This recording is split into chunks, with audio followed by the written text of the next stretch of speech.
Yan po, magandang umaga po, magandang araw ng Martes, magandang tanghali po. Meron po ditong dinalang welding machine, ayan.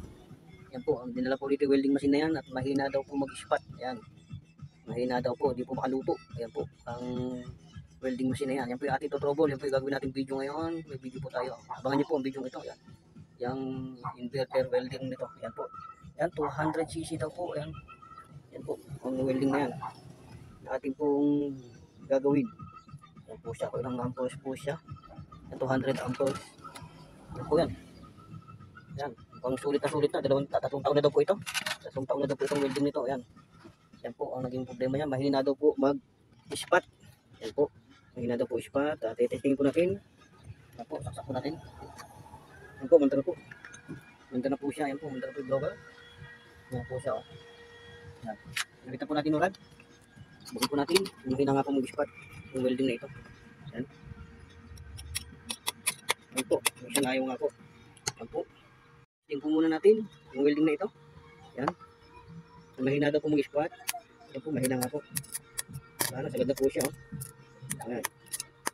Yung problema yan, dumidikit-dikit. Hindi sagad na po yung adjust niya rito. Sagad na po ito. Yan, sagad na po natin. Yan, kung ano lang, kung malakas. Yan po. Yan po. Mahina po talaga. Dumidikit. Yan po, ang problema ng welding nito. Mahina mag-spot. Yan po. Ulitin na po natin sa ating plug. Yan po ating gagawin na welding machine. Yan.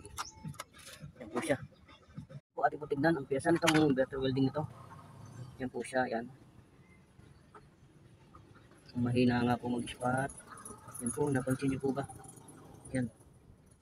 Kung anong problema nito. Yan po ang ating trouble. Yan.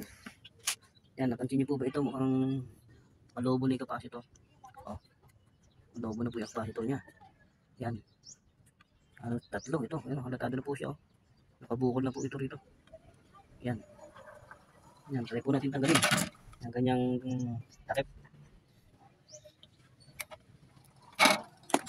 Yan po. Tanggalin po natin yung takip ng capacitor. Naman po natin yan kung alobo na nga po. Ayan po. Alobo na. Yan po. Yan. Lahat po yan. Yan po. Oh. Nakaalsa na rin po ito lahat. Yan. Palitan na po natin itong capacitor nito. Try po natin palitan ang capacitor. Alobo na po yung capacitor niya. Yan, humina na po yung voltahe niyan na ibinibigay. Ito yan, yung welding nito. Yan. Yan, humihina na po, humig-spot. Yan. Palitin na po itong capacitor nito. Yan po yung ating trouble. Yan po, ating po tatanggalin na po yung capacitor niya. At ating po ito trouble. Yan, trouble po natin yung capacitor nito. Tanggalin po natin. Yan po, tignan po natin mainit na yung panghinang natin. Tanggalin po natin yung mahinang. Yan po.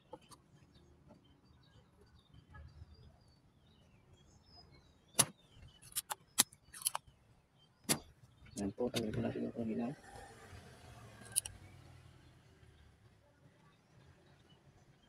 Tanggalin po natin yung mahinang. Yan.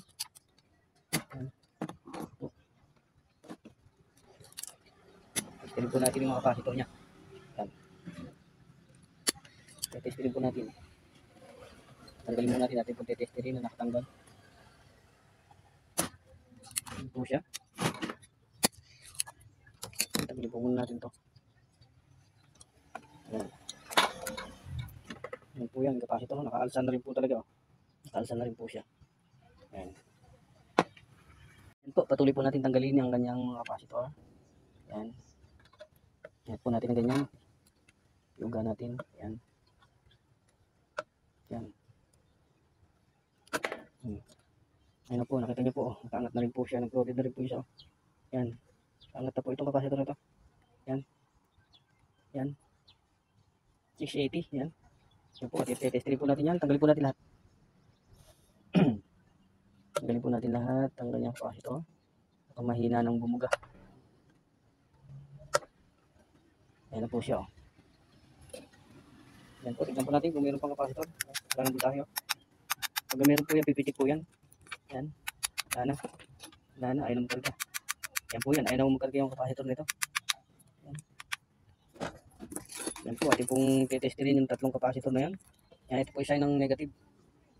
Yan, ito yung negative sign. Yan po, ang ating capacitor na ating tetester. Yan po, ating pong kapitan din doon capacitor nito. Yan, 450, 560, dalawa po, kakapit po natin. Yan, 560, dalawa po ito. Yan, kakapit po natin to. O, pag ganyan po kabit. Yan. Yan, pwede po natin. Yan po. Kahit dalawa lang muna, ikakabit po natin. Yan, pwede po yung dalawa. Yan, natin pong hinang. Yan po natin yan. Kabit po natin ang capacitor na kinuha rin natin sa inverter welding. Try po natin kabit yung 560 na 400 volt. Yan po siya yan. Hinang po natin. Ito po isa. Kabit po rin po natin isa.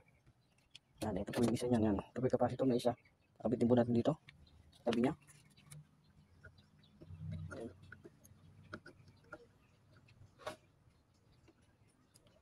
Malaki. Ilipat po natin. Yan, yan. Ating pong dagdagan ng hinang ang capacitor niya. Yan. Kinabit na po natin. Yan, nakakabit na po. Ating pong dagdagan ng hinang siya. Dagdagan po natin ang hinang. Yan po. Hangin po natin ang mga capacitor niya. Yan po.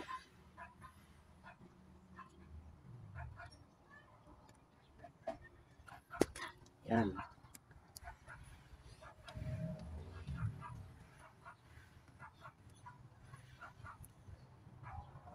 Puli na po natin. Sigurado.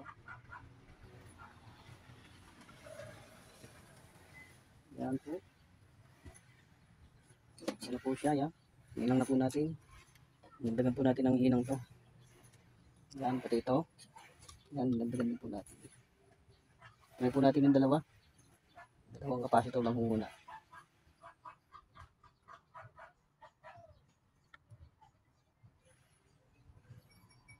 Yan, siya na po yan. Yan. Yan, siya na po yung ating welding na ginagawa. Dagdagan po natin ang capacitor, dalawa. Yan po. Atin na po testingin yan. Isang video po natin. Yan po, atin na po testing ang welding. Testing na po natin itong welding na ating ginawa. Yan po siya. Yan. Yan po, testing po natin. Kanya. Yan po, ikabit po natin itong mga rad niya. Yan. Ito yung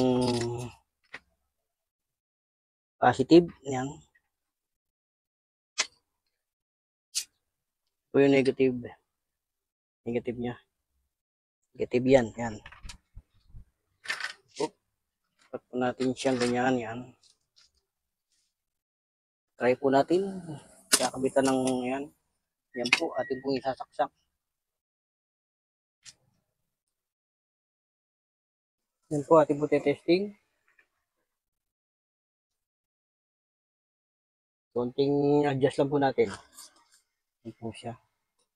Yan o, okay na po. Oh. Yan. Yan, okay na po siya. Oh. Yan o. Konti pa lang po yan. May spark na. Hindi siya dumidikit. Oh. Yan po. Oh. Yan.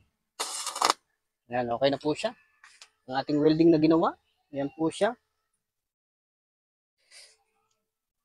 Patayin po natin. Yan. Ito lang po. Ang naging problema po niyan, capacitor ng welding nyo. Pagka mahina po, ayan po siya. Tatlo po yan na nasira. Wala na pong diferensya. Kung mahina ang welding nyo, palitan nyo lang po ito. Yan. Pag mahina ang spot, ito na po siya. Yan po. Yan po, maraming salamat po sa inyong panonood ating mga video. Ito po yung naging problema po ng ating welding na ginawa. Capacitor na dalawa lang po ang kinabit po natin. Yung 580 lang po o 560 na 450 volts. Yan po siya. Yan po ang ating pong ipinalit po sa welding na yun na ating ginawa. Yan po yan. Sana po natuto po kayo sa ating mga video. Sa tutorial video natin kung po pa bakit mahina ang welding natin. Palitan nyo lang po itong mga capacitor na ito. Yan po. Maraming salamat po. And God bless po sa inyong lahat. Follow po kayo at mag-like na aking mga video. Mag-subscribe po kayo sa ating YouTube channel. Maraming salamat po. God bless po.